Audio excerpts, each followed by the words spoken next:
All right. Welcome everyone to the Tasmanian Accessibility Meetup. Your speaker for today is the wonderful Ruby Yee, who is director and an Easy Read specialist at Access. Um, Embrace Access is a community capacity building service specializing in easy read document production. As a grade 3 certified practicing speech pathologist, she's dedicated her work to promoting autonomy for individuals with communication disability. Since 2017, Ruby has been instrumental in teaching Australia's leading providers across various sectors, including transport, utilities, sports and recreation, essential services, banking and finance, not-for-profit, and government sectors to support communication access. And on a personal note, Ruby is just a wonderful person who I've known for quite a few years now. We've had the absolute joy of working together across quite a few different projects now, which is really exciting. And I'm so glad that I met you when you came to my training one time. So it's really brilliant to have you here speaking to us today.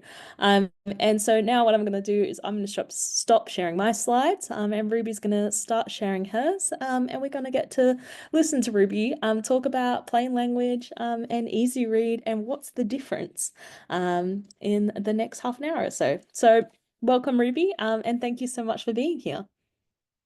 Thank you so much for those kind words, Rosie. It was a long time ago when we first met, wasn't it? Now, let me share my window with you guys. I want to share my sound as well. Okay. Let me know how that is for everybody. Are you Yep. able to see that? Yep. Okay. I'm going to have a big sip of water before I start. It's been a long day of talking. I've had a few different trainings this week already. I had a training in Samoa, of all places, and they're 3 hours ahead. So it was a 7 a.m. start for me and a 10 a.m. finish. And then, the whole week just rolled on from there. But I'm still very much looking forward to talking about one of my favorite topics of interest, which is easy read and plain language. So let's get into it. I think I cover some housekeeping as well, but if I don't, just from the outset, know that you can jump in anytime and ask questions. Use the microphone and use the chat. I've got the chat on the side there to answer any questions as we go. Before I progress any further, I would like to acknowledge the traditional Aboriginal owners of the land that I'm on today. That's the Boonwurrung people of the Kulin Nation, and I would like to extend that respect to elders past and present and any Indigenous Australians who might be with us today as well. So what will we cover? I hope to cover the following topics: introduction, so getting to know you guys and what you might want to learn, um, what easy read is, what plain language is, and then to highlight the differences between the two. There's a lot of different terminology out there around accessible written information and the different types. So after tonight's session, I'd really love for you to walk away and be confident, talking about the two formats and knowing what the difference is and also how to make the decision around which format to produce. So the final point there on the slide is also to talk to the audience, because that at the end of the day is what will guide some of your decision making. So I've got a little video to play toward the end too of one of our lived experience advisors reading through an easy read page, just to give you a sense of the support needs of a person with low English literacy. Who are we? So we're Embrace Access. I'm the director, and all of our services focus on promoting communication access, which is, if you think about physical access, and I know I've seen you use this analogy too, Rosie, physical access means somebody can get into a building and use a space.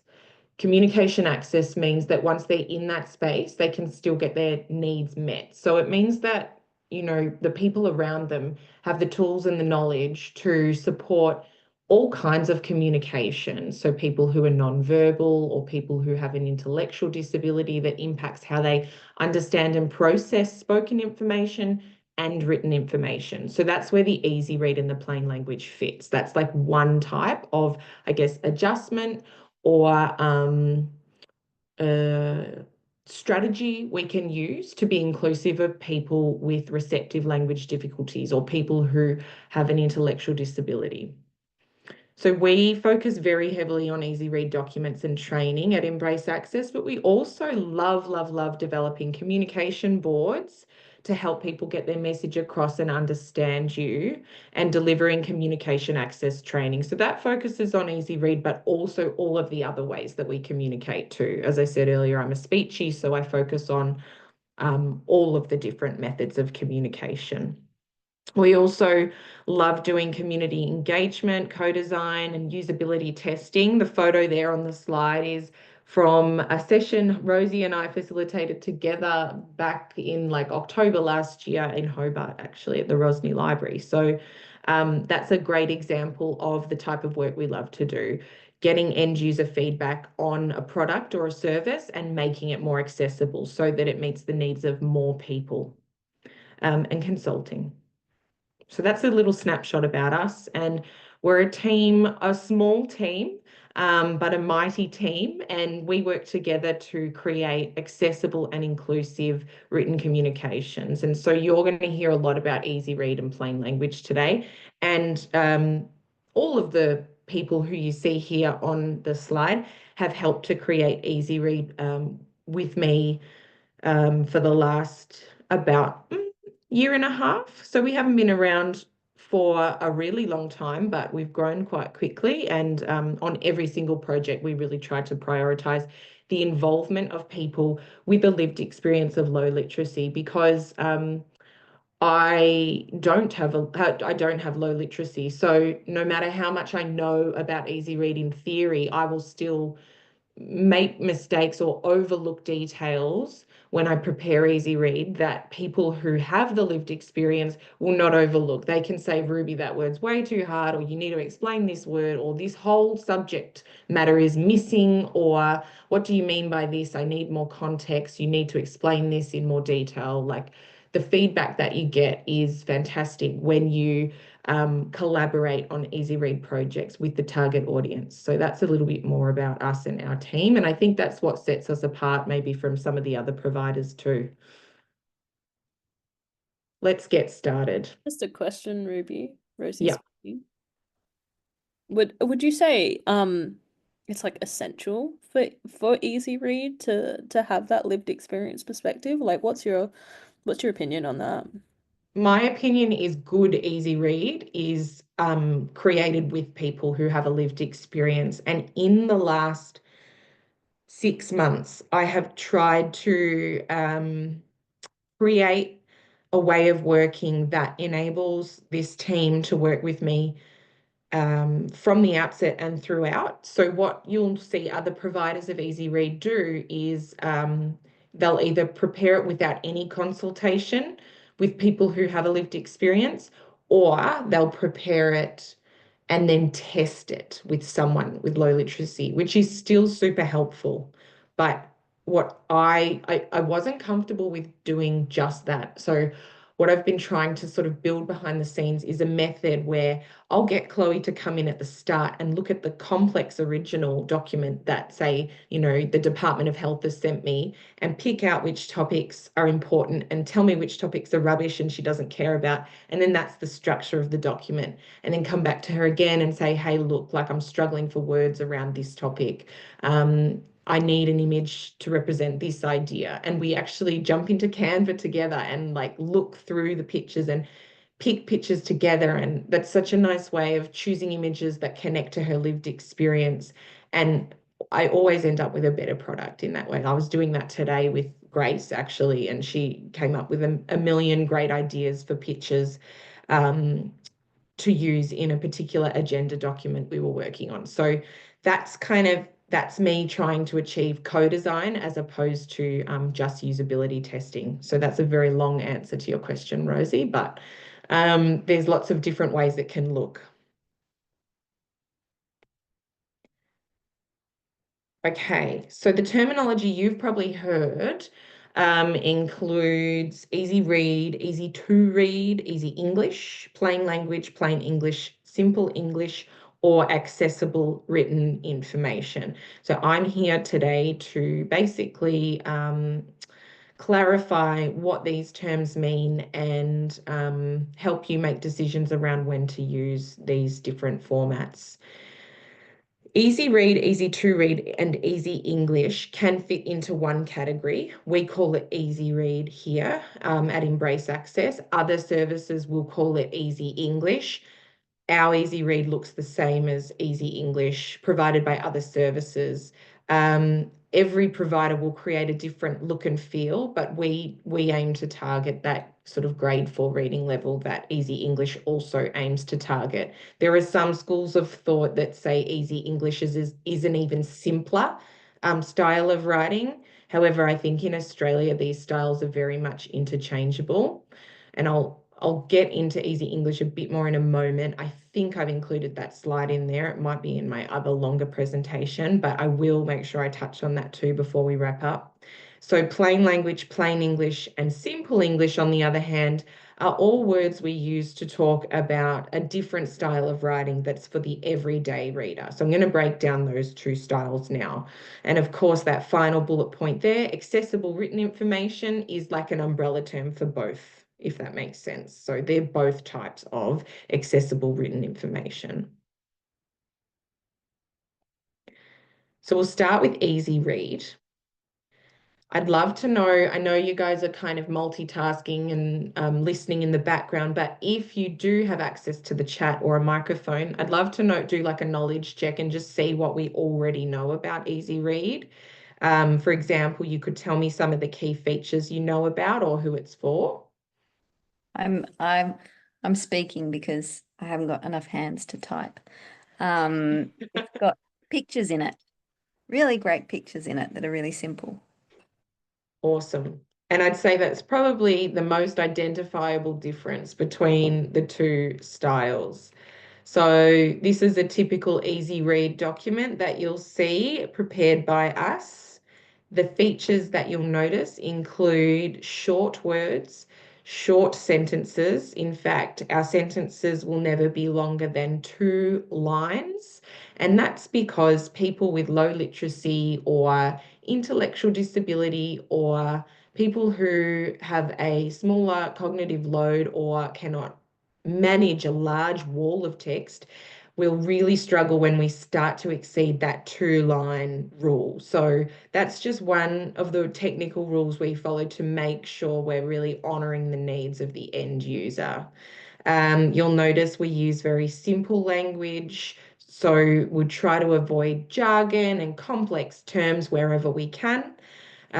We include specific examples. Specific examples are especially important for this group because that abstract thinking can be more difficult, or connecting high level concepts to real life can be quite difficult. So if we actually give specific examples, in this case, examples of neat clothes, then a person can go, oh yes, I've seen those shoes before. I know what I need to go out and get, or I know I've got a pair of those shoes in my cupboard. Versus if we just wrote bring neat clothes, that's very open to interpretation. Some readers will really struggle with how vague that statement would be. So we always try to include very concrete, very specific examples wherever we can. We want to include white space. That's my number one rule for preparing easy read, is lots and lots of white space. Our lived experience advisors tell us that's like thinking space. So it makes sure that your reader can wrap their head around an idea and take a pause and think about it, ask a question if they're reading it alongside a support person, and then move on to the next idea. When you start to pick up a document and see a wall of text, you're less likely to read on. I mean, that applies to most people, but especially for people who find reading intimidating or people who find reading effortful. It feels like a lot of work. So by incorporating a lot of white space in your communications, you're welcoming readers who are a bit fearful of reading to pick it up and give it a go. And of course, images, as Anna said. Some more features of Easy Read that are good to be across include having new words with definitions. So you'll see at the very top of this page, it says a declaration means you agree that. And declaration is bold and it is a dark blue color.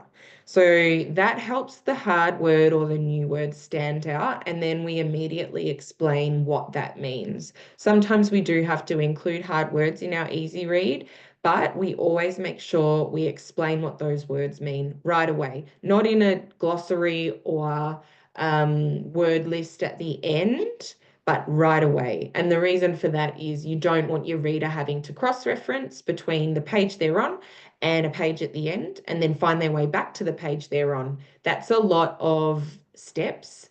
And for people with different cognitive needs, that can be too much. And you can actually take away from their capacity to comprehend your message because they become focused on finding their place within the easy read book. So you just want to take out that extra step and provide the definition right away. A lot of suppliers will call these hard words.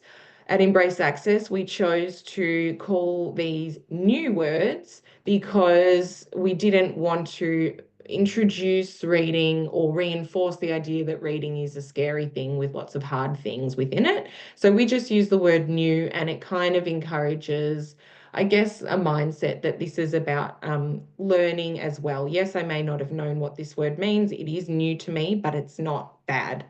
We use sans serif fonts. So you'll notice there's no flicks, there's no joins, there's no cursive elements. Again, for people with low English literacy, they need to be able to isolate each individual letter because many readers, and you'll see in a video in a moment, will sound out each word in order to formulate one word and then read it out loud and then comprehend it. So there's many steps in that process for typical, I guess, people with typical literacy, and then for people with impairments in their literacy, it becomes even more effortful. So sans serif fonts all the time, which means no flicks and joins. Good color contrast is super important again. It helps your message and your images to stand out, and it's particularly important for meeting WCAG standards and for being inclusive of people with various vision impairments. Simple design is key too. Sometimes we have customers come to us and say, we want our branding, we want our logo on every page, and we want our, assets at the top left-hand corner and the bottom right-hand corner and a squiggly design in the left corner. And what we have to say is, look, you can do that in your original plan if you want to, but in Easy Read, everything we incorporate really has to serve a purpose. It really has to support comprehension and convey meaning. If it's decorative, take it out. So that goes for all the images we include, but it also goes for like branding as well. We'll always incorporate an organization's colors and themes, usually on the front cover, and then on the pages, like the content pages, it's really minimal. It might be like a colored border at most. Minimal punctuation is another technical rule that we follow for Easy Read. So Easy Read doesn't follow standard Australian English, which is probably the hardest thing that training participants find in terms of like wrapping their head around it and applying it to practice. We don't use colons, for example. So you'll notice in this bullet list, there's no colon or dot dot after the word that. And we use full stops, but really minimal punctuation. So you wouldn't see brackets, you wouldn't see dashes, you wouldn't see exclamation marks, semicolons, even commas. I really, really try to minimize. If there's a comma, that probably says that there's two ideas in a sentence and I need to break those sentences up. So really minimal punctuation. And the reason for that, again, is who you are targeting. You're not targeting the everyday reader. You're targeting people who may not have finished school or people with developmental disabilities that do not understand what all of those punctuation markers mean. So when they see something like an exclamation mark or a bracket, instead of reading your sentence and understanding what it says, they'll read your sentence and focus on, oh gosh, what's a bracket again? What does the bracket mean? Why is it there? What do I have to do? And all of that extra thinking is again taking away from their capacity to just focus on your message. When you see a lot of complex punctuation in a document, you're immediately, I mean, everyone is, but particularly people with low literacy are immediately intimidated and put off reading further. So, minimal punctuation is a really great step for writing for this particular audience and for making sure your document is, good, easy read. That's a bit of an information dump from me. Have you guys got any questions at this stage? Rosie? Rosie speaking.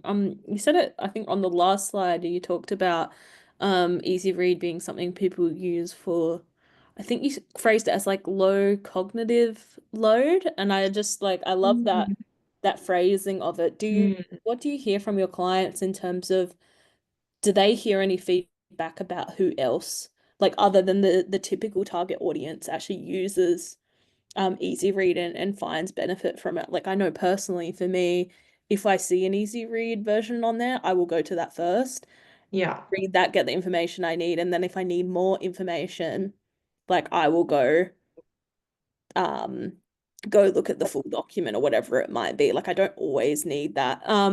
So yeah, I just wondered, do you have feedback like that? Do you hear about like Yeah. other groups of people using it? Like where are sort of those further benefits of easy read do you see? Yeah, I mean, I absolutely love when I do get those little nuggets where a customer comes back to me and says, "Oh my gosh, your meeting agenda is fantastic. Like, we had so many people take part and blah, blah, blah, blah, blah." But I will be honest, it's rare that you deliver an easy read document and, the Department of Child Safety comes back to you and says, "Oh, everybody loved it." Like, you don't really get customers coming and telling you about the uptake and the implementation. They kind of see it as we've got the document and now, from my end, I hope that they're using it and I hope that people are benefiting from it. It's a huge piece of research that's missing when it comes to easy read is implementation and uptake. So what I guess base my decision making on is the feedback from the advisors on the team, which includes people with a range of literacy support needs. Some people who will need a support person to read an individual word, and others who can read full sentences but still prefer the easy read for other reasons. For example, some neurodivergent people who say that they just despise reading unless it's on, a topic of interest. So they'll always go for easy read because they love to scan through bullet lists and look at pictures, and the information is conveyed almost instantaneously versus putting in more effort. The only anecdote I could probably give you, Rosie, is back when I was writing for a bigger organization, and NDIS was one of our clients. It was when the NDIS rolled out, so like 2017, 2018, and we were hearing that a lot of participants, family members who didn't have low literacy, like parents, were downloading the PDFs of the easy read, how to access the NDIS, how to make a plan, how to find a plan manager, what is a support coordinator. Like the parents were saying, we need the easy read because everything else is way too complex. And this is a cohort that does not have low literacy. So yeah, you can anecdotally make assumptions based on what you hear, but it is a big piece missing from the research, that's for sure. Yeah, Rose is speaking. I would love to see that research if it ever happens. Anyone Me wants a too. research topic, go for that one. But I think that's a great anecdote about the NDIS as well. Mm, Like I often talk about like mitigating circumstances, like what makes people actually need accessibility even more. Like if you're already stressed and yeah. under duress, that can make that accessibility even more important as well. And I think that's a great example of that happening as well. So yeah, thanks for sharing that. That's all right. I should sort of make a mental note because I do get, those passing comments from people saying, "Oh, I use that when blah, blah, blah, blah, blah." Kind of like what Honor did then, but it goes in one ear and then I forget it next week. I will say though, people who are, university graduates but don't have English as a first language can benefit from Easy Read. And there is research to support that. I've taken part in some research comparing the needs of people from culturally diverse backgrounds and people with developmental disabilities. And the research showed both groups love Easy Read, but for very different reasons. Where, people with developmental disabilities will use Easy Read as a tool for comprehension. People with cold backgrounds will use it as a tool for learning. So they use it to learn new words because we do highlight those hard words, define them with pictures, which is a universal language. So it's almost like children learning language with picture books. Okay. So good Easy Read. There's a lot of Easy Read out there, and it varies in its look and feel. So we aim for a grade 4 reading level or under. We co-design. We're saying it's co-design now. I'm really getting good at implementing that approach where people help me from the outset and throughout. So co-designed, or if you're starting out, user testing is also a nice way to incorporate the target user. Tailored to the needs of the end user. So all the research we have available says that the more you know about the person you're writing for, the more you should tailor it to them, and then in turn it becomes more accessible. So an example might be, I'm training the group in Samoa at the moment. You would include a lot of pictures showing people who look like people in Samoa because that's going to connect with their lived experience and be more meaningful for them. And you use terms and language that cohort will connect with because that will naturally be easy for them. So it's not a one size fits all. I've had people, even practitioners, say, let's create an Easy Read dictionary, but that kind of goes against the whole idea of Easy Read, which is to create a resource that is meaningful for the target group. So you could define the concept of consent in 5 different ways, depending on who your audience is and what your topic is. Short documents, so 20 pages or fewer is our rule at Embrace Access. That's because we know how effortful it is to read, and that if documents are longer than 20 pages, people may give up and not read on. For example, to read through a 20-page Easy Read book, it can take up to 2 hours. So you really want to focus on key messages only. And it will be tagged to meet WCAG 2.2 guidelines, level AA or level AAA. Any questions so far?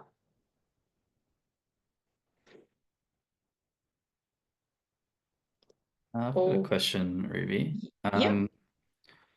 So the main audiences who use Easy Read, in particular, people with intellectual disabilities, is it more often that they would prefer to have the Easy Read document printed out onto paper as their main way of consuming it? Look, the group that I work with are quite happy to receive a PDF. The group that I work with, though, includes a lot of younger people who've kind of come up with digital literacy being part of their school experience, and their everyday life. Certainly, when you start to reach older cohorts who also have intellectual disability, you see requests for paper copies, and that can be for a number of reasons, but most commonly it's just that lack of confidence using a computer or not even having a computer or a tablet, for example. And I always say in training, making sure you offer both formats and then a person can choose what they need is the best way. Thank you.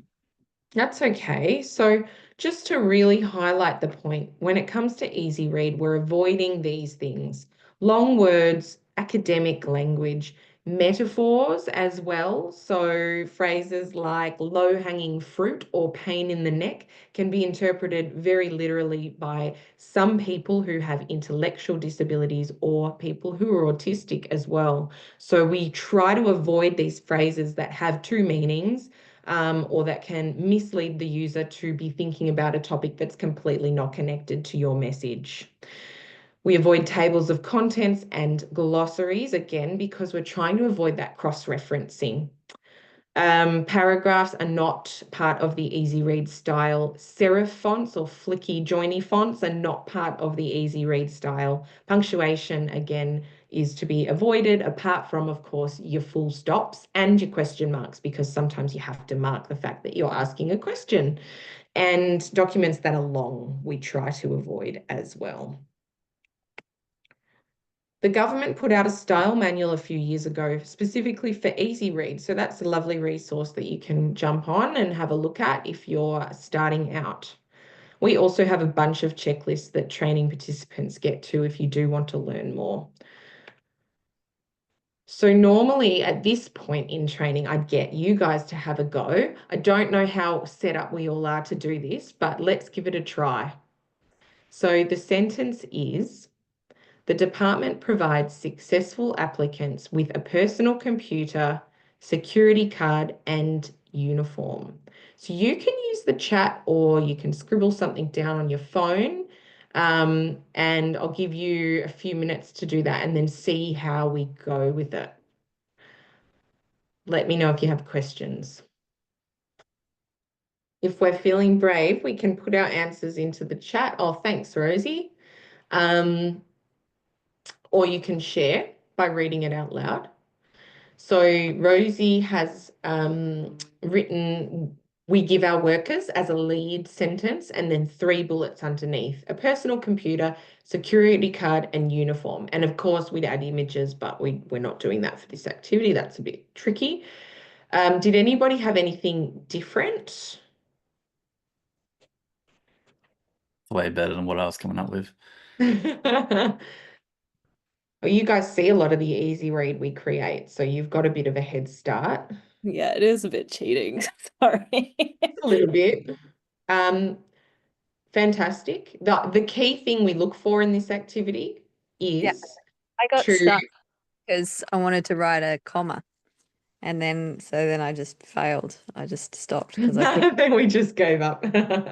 No, I think that's good though, Honor, because when we use a comma, it's almost like a signal that there are too many concepts in this sentence. Let's use a bullet list instead. So that's what we're looking for in this activity, is that easy read formatting that uses bullet lists to break up ideas. And they're so helpful because they enable us to include a picture with each concept with enough space in between so that you can easily pair the picture with the corresponding idea. So if I'm not able to read those words independently or with confidence, I can look at those pictures and I've still got a pretty good idea about what to expect.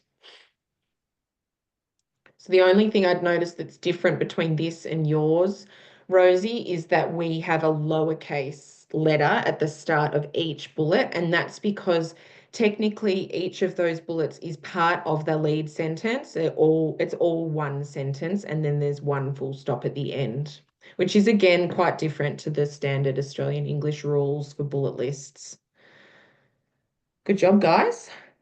I like the change to laptop as well. I thought personal computer was a bit stuffy, but Oh, yeah, there you go. I mean, it would be okay. It's still pretty common sense, like, oh, sorry, common or familiar language, as long as you had a picture there to support it. So bottom line, there are many types of accessible written information. Easy Read is one type. Easy Read uses simplified text supported by images, and there are different terms to describe the Easy Read style, such as Easy English. And I did promise to cover Easy English in a little bit more detail. All I really wanted to say there is that in the UK, we show examples in the full training, but basically in the UK, where easy read is really standard practice, like it's actually legislated that health services need to provide easy read, right? So in the UK, it's really commonly used. There's heaps of easy read providers, but it looks different. It looks more like pictures with a lot of text, like paragraphs and a picture, paragraphs and a picture. It's still accessible, but it targets a higher level of literacy. And that's where that debate comes in around what is easy read, what is easy English. In Australia, easy read and easy English look the same in terms of sort of what they're trying to target, very short sentences, pictures for each sentence. So that's everything on Easy Read. I will do a comparison at the end, but do you have questions at this stage? No, all good. Okay, so then plain language um, is a completely different style of writing with a completely different purpose. Has anyone got any experience preparing plain language or any ideas around what the key features are? I've used Grammarly before to help me try and write plain language. Oh, yeah. Yeah. Chat GPT now does a good job of it as well, I've noticed. You can sort of dump something in and it'll give you a simpler version. And Hemingway is the other tool that I would probably Yep. go for. Hemingway. Yeah. Yeah, we use that a lot too. That's awesome. Okay. So really, it's harder to describe because it's not as technical as Easy Read. You can't say it's got pictures, for example, because it does just look like any kind of text. It's copy. It can be on a website, it can be on a fact sheet, it could be on a brochure, it could be within an app. Like it's not so much about what format it's in. It's mostly about the way that we write and our tone and the structure of our information. So here is a plain language fact sheet that describes plain language. It uses a logical structure and a logical order and clear structure, which just means when you prepare plain language, you want to make it really easy for the reader to find what they need. So you want to have clear headings, you want to have short paragraphs, and you want to have information in the right order too. So in this example, you're explaining what plain language is before you're explaining who it's for. Then you delve deeper into the key features. So you really got, I mean, compared to the easy read style, which is really technical, with plain language, I feel it's easier because you can put yourself in the shoes of the reader and say, well, what do I want to learn first, then, and next? And in that way, you can create a really sensible structure before you even start rewriting. It does use an inclusive tone, such as words like you and we, and that's very similar to Easy Read as well. So it's not aiming to be overly formal. The key features of plain language, and this is another example here just from a government website because all government websites are supposed to be in plain language, um, is a year 8 reading level and above, which means age 13 or 14 and above of somebody with typical literacy levels, typical development. Um, it also uses bullet points, but compared to Easy Read, it captures all the information. So you're not giving a summary, you're giving everything, but you're giving it in a really logical, sensible way, and you're not giving too much information and you're not being too complex. It follows standard Australian English rules, and all punctuation, therefore, is accepted.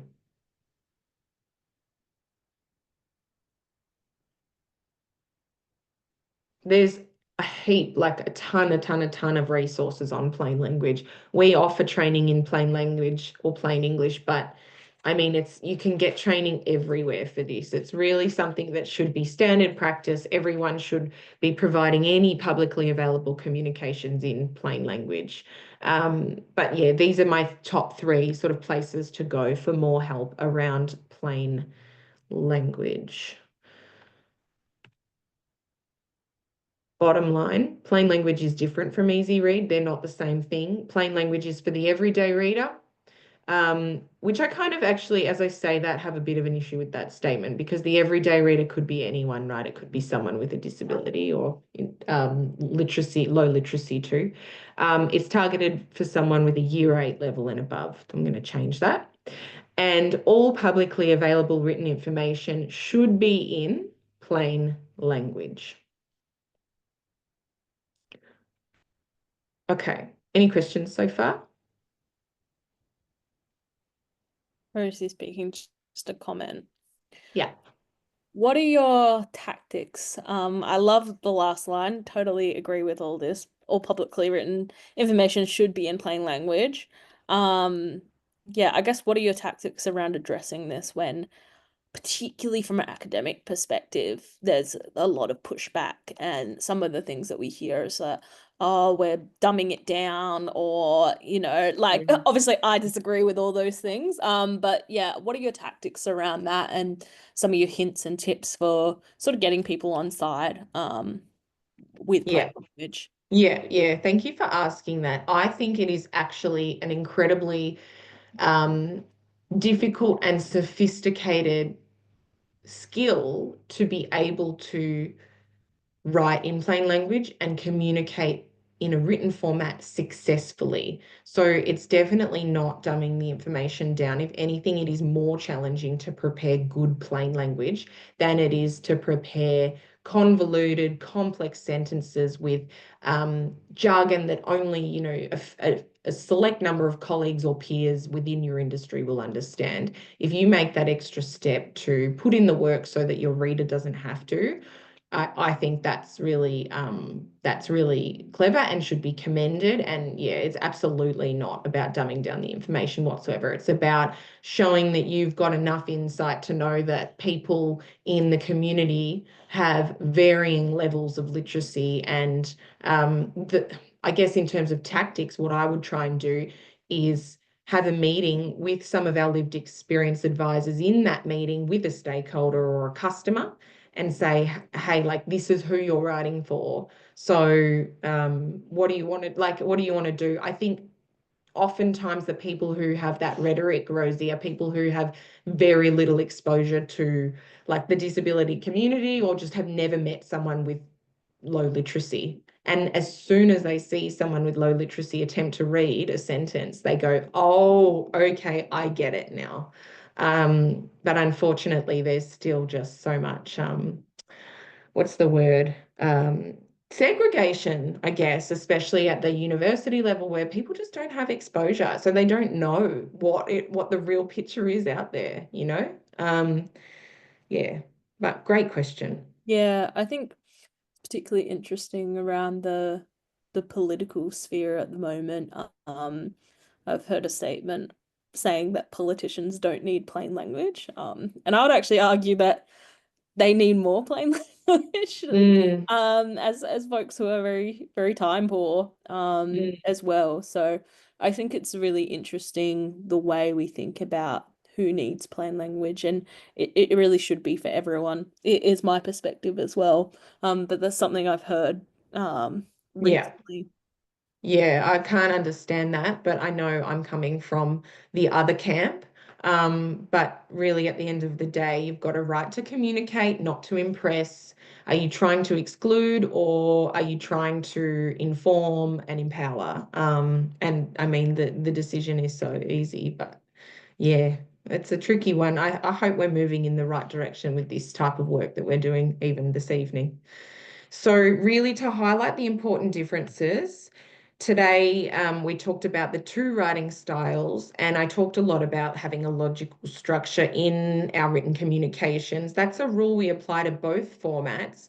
Plain language will highlight the most important info first, or the need to know, then the helpful information, and finally the background or the nice to know information. So, by contrast, Easy Read actually doesn't even worry about the nice to know information. And that's again because we respect the needs of the end user. We're trying to convey key ideas. So, what we mean by that is when we prepare strategy documents like a strategic plan, we would focus on what the key message is and what we want our reader who has low English literacy to know. They're not, like, I'll just say it, and I know it's a blanket statement, but most people will not pick up a 100-page PDF and read every word of it. No, like, nobody will, but if you have low English literacy, the chances are even slimmer. So we need to choose which bits we take out. This is the first thing I'd be taking out. The message from the CEO. It's nice to know, but it is a bit of a fluff piece, and we would remove that for the Easy Read document, because the Easy Read document has a purpose of telling the community what the strategy is, what practical actions that council is going to take to improve the community. We could have a different easy read book that's all about our CEO. And if someone wants to know that, they can pick up that easy read book. But for the purpose of a strategy document, we would remove this one. Same thing with council achievements. You could have a separate easy read document that explains what the council has done for the last 12 months, but you would not have this within an easy read book that is aiming to convey the community's strategy. Mission statements, again, are very nice to know. They're a bit fluffy. They're still important, but they belong elsewhere. So for the easy read book, we included concepts like this. The first page was called What is Most Important? Sorry, I know that text is probably a little bit small, but this is a summary of what the community said was important to them when forming this strategy with council. So we've included that because that speaks directly to the end user. And to kind of highlight the point more as well around nice to know and need to know, the nice to know content is usually when the organisation is talking about itself. And then the need to know is usually when you're talking about the reader and how you're going to help the reader. The plan has 4 parts: our community, our place, our environment, our council. So they're the parts that we include and flesh out on the following pages. So we actually list out actions so that community members know what their MPs or their council is going to do for them over the coming 12 months or 24 months, etc. This is the difference in terms of the look and feel. So having them side by side should hopefully really highlight the difference and answer our question, what's the difference between plain language and easy read? Year 8 reading level is for plain language, grade 4 is easy read. You can use your Hemingway editor to check what grade level your communications are at. That's a completely free online tool where you just dump in all your text and it gives you a score, and it even tells you where the complexities are and you can tidy them up. No images are required for plain language, but they are required in easy read.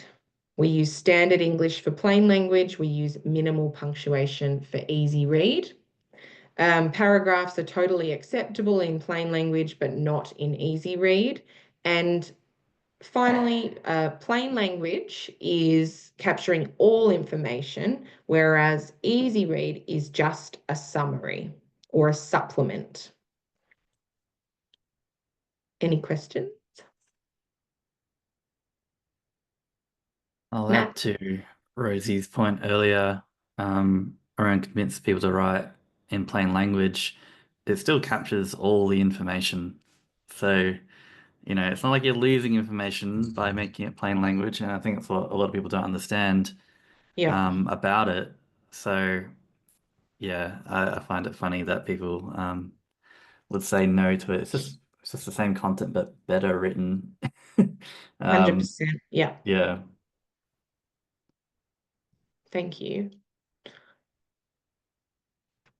So let's finish with a look to the audience. This, I think, is a powerful video for highlighting who we are targeting when we prepare easy read. And if you can even keep this video in mind, if you're thinking of going away and having a go at this, it would be a really helpful start.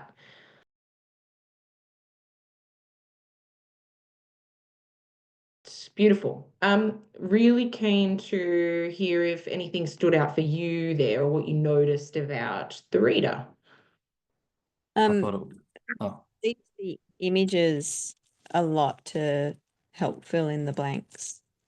Those images, Yeah, like the piggyback yeah, image, they kind of just sort of filled in the blanks, even though they weren't correct. So those images have to be really carefully chosen, don't they? Because if you can't rely on the words, then the image has to be tell the story.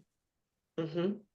Yeah, yeah, that's absolutely like a key takeaway, I think, from that video is just how important image selection is when we design easy read books. You can't just sort of slap on an icon or any picture of a smiling face. You really want to reflect the action that you want the reader to take if it's a call to action style of book, you really want to capture specific details and specific information because you either inform them or you actually end up misleading the reader. You saw the reader in that case really coming back to the concept of piggy bank when we weren't talking about piggy banks, but really that was quite a Mm. useful task because it meant that the next version we created was a much more accessible version where the picture matched the sentence and the words we chose in that sentence were simpler too. Were there any other Did you comments there? did you choose a much more literal sort of like bank money rather than Yeah, piggy bank? I think we went with a picture of, in the full training, we show the before and after, but yeah, we definitely incorporated like a computer to convey the idea that we're doing banking online. The other important takeaway from that video, I think, is just that the sentence, which is 2 lines long, took about 2 minutes for the reader to sound out and read. And so if you had a book that was 10 pages, like that's, 5 minutes a page, maybe 10 minutes a page, you're looking at a few hours to get through a 10 or 20 page PDF if you're using sentences like that. But by contrast, that bullet list, he breezed through that. So he had Mm, one mm. word and pictures, and that gave him a lot more confidence. And when people can read, um, in a way that's less effortful, it definitely impacts not just the fact that you're informed or you're not. You actually feel more confident. So yeah, love my bullet lists. When I create Easy Read, it's a really good takeaway for today too, to start using bullet lists more often. Even in your emails, you'll notice people read your emails sooner if you've included some bullet lists in there. So bottom line today, Easy Read is an accessible format for people with reading disabilities. Plain language, on the other hand, is for the everyday reader or people with a Year 8 reading level and above. It's for everyone in that when we say that, we mean all of publicly available written communication should be in plain language. And developing accessible written information is just one of many steps towards breaking down information access barriers. So I guess that comment comes from thinking about the fact that yes, Easy Read's amazing and I love it, but it's still not it's not the solution. When it comes to accessibility, there are many ways to communicate. Like video would have been better for the reader we just watched in our video, where he can receive information auditorily, and that type of information processing is much easier and much less effortful for him. So many ways to communicate. Easy Read is just one, but it's a very important one. That's it from me. Thank you so much for being such a lovely audience and chiming in with great examples and questions as well. Please do ask me anything else that's on your mind too. I'll hang around.